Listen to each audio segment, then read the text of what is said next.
compare to the collection we have in Cibodas Botanical Gardens. It may due to the altitude of Bogor Botanical Gardens. It's 240 until 260 meter above sea level, and also the climate more warm compared to Cibodas Botanical Gardens. So the challenge from the soil, from soils of Bogor Botanical Gardens where we grown the flower, is a lot of nematodes that can destruct or eat the tubers. So really challenging. We have to really take care of the tubers. While the Titan Arums collection that we have in Cibodas Botanical Gardens, they are happy. They're happy family. 12 individuals comes from one mothers. I collected in 2000 actually from Sumatra. I've been to Cibodas Botanical Gardens, and now there are 12 in one place, and they just bloom maybe almost every year. So it's really different. Different because the Cibodas Botanical Gardens is mountainous area. The altitude is up to 1,000. It's really cool for Titan Arum to live in. Wow. Okay. From challenges to challenges in conducting research, what about challenges in preserving the nation's rare flora? Scops flowering blooming phenomenon, according to my opinion, may increase the science literacy and public understanding on the difference between the same giant scops flowers that we already know in the world. They are Amorphophallus titanum or Titan Arum and Rafflesia.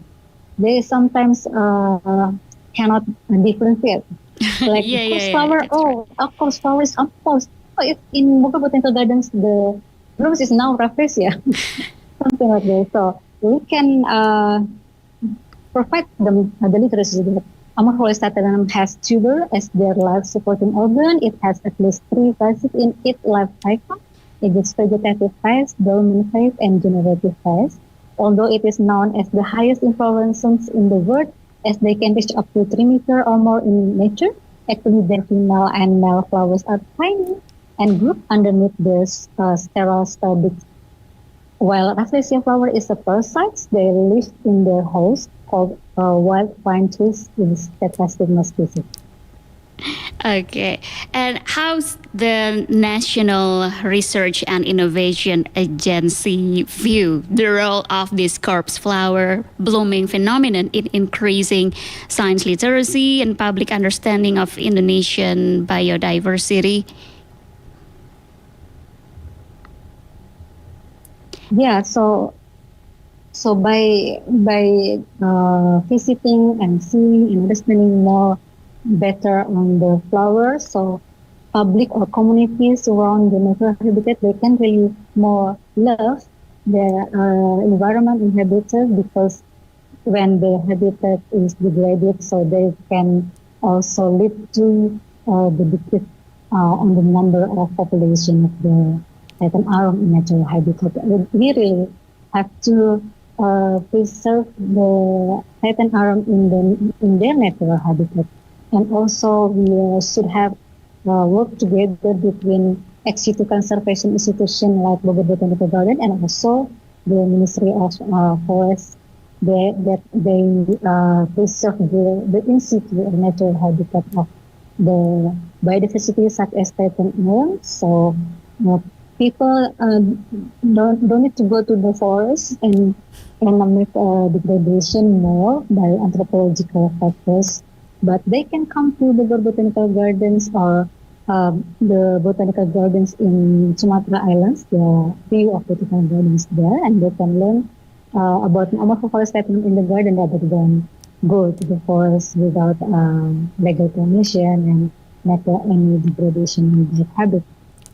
Okay, so to all Indonesians and our listeners around the world, let's get closer to Indonesian biodiversity, including Titan Arum, and see for yourself the phenomenon of its blooming. Thank you so much, Dr. Dian Latifah, for your insight about this natural phenomenon. Thank you for joining us. Thank you. Well, listeners, that's today's VOI Talk, talking about the natural phenomenon of the blooming of the giant corpse flower, Arum titanum, or Titan Arum, at the Bogor Botanical Gardens, West Java Province, Indonesia. We still have more when we come back, more insightful talks only on Indonesia Today from Voice of Indonesia.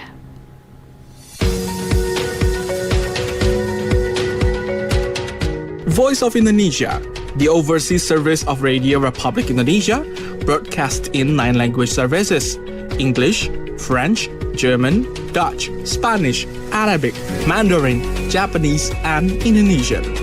Voice of Indonesia is broadcast via shortwave 3325 kHz and 4755 kHz, and via streaming on voinews.id and RRI Digital on mobile application.